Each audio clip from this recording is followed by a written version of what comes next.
A predstavujeme si ešte veľmi potrebný nástroj pre moderného učiteľa. Je to AI Drive. Jedná sa o management PDF súborov. Môžeme komunikovať s PDF súbormi.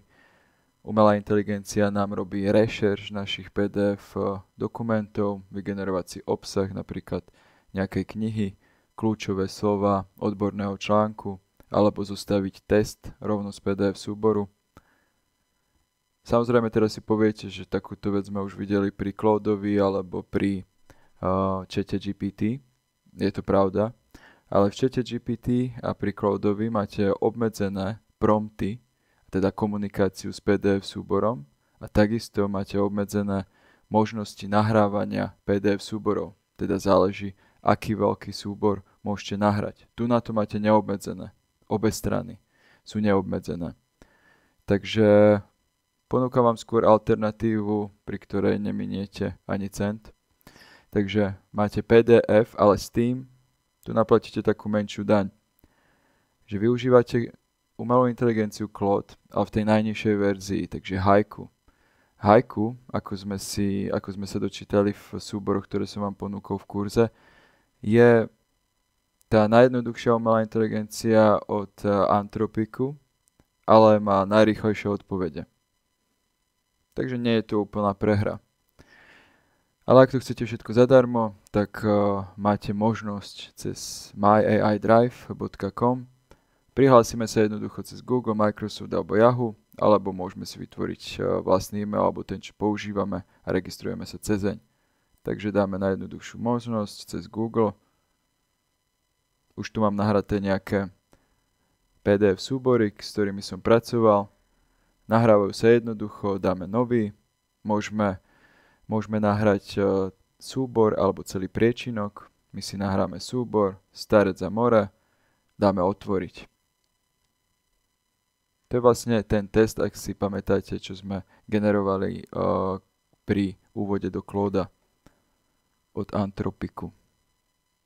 Ja ho nebudem otvárať, pretože ho už mám nahratý. Máme tu Starec a more, PDF. A tu vidíte ikonku chatu.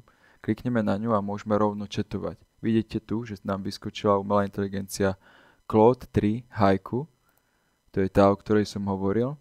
Máte tu viaceré umelé inteligencie, máte tu viac druhov Gemini, aj viac druhov GPT, máte tu dokonca aj Clauda 3.5 Sonnet, takže ten najinteligentnejší model, ale iba na pro verzii. Nám stačí Claude 3 Haiku na tie základné veci, ktoré potrebujeme. Takže teraz môžeme komunikovať so súborom. Na pravej strane vidíme celý obsah, má dve strany.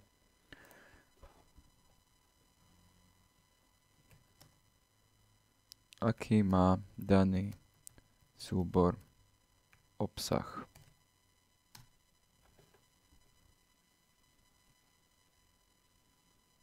Takže spravil nám určitý rešerš podľa poskytnutých informácií a obsahu dokumentu sa jedná o študijné materiály k dielám Ernesta Hemingwaya, konkrétne novele Starec a more. Hlavnými témami diela sú vytrvalosť, odvaha a vzťah človeka s prírodou.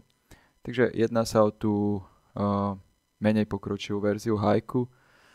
OK, zhrnul nám ten obsah dokumentu, ale nejak mu ušlo, že to je test, že to není samotné dielo, ale to nevadí, na generovanie a rozprávanie s daným dokumentom to stačí. Môžeme napríklad mu napísať napíš test, ktorý je v dokumente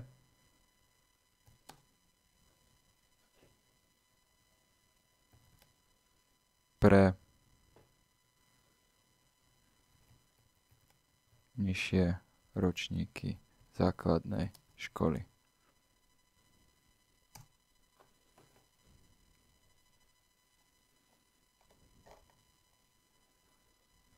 Takže Starec a more, čo si pamätáš, čo chytil starý rybár Santiago na svojom love? Veľkú rybu, malé rybky, žraloka. Ako sa starý rybár snažil udržať svoju veľkú rybu? Podal si ju hneď, bola príliš ťažká. Bojoval s ňou 3 dni a noci. nechal ju uplávať, bola priveľká. Takže zjednodušil to na určitú úroveň, možno to pochopil pre študentov alebo pre žiakov prvého stupňa. No, takže ja som chcel vám povedať, že tento AI Drive vám poskytne alternatívu, ak vám dojdú prompty vo vašom Claude alebo v čete GPT, alebo máte väčšie súbory PDF, ktoré by ste ani nenahrali do daných modelov umelej inteligencie. Tak tu na ich môžete nahrať, spraviť trošku rešerš, kľúčové slova, zjednodušiť test, ako sme videli, ale využívate pritom Claude 3 Haiku. A to je vlastne taký krátky úvod a všetko z myaidrive.com.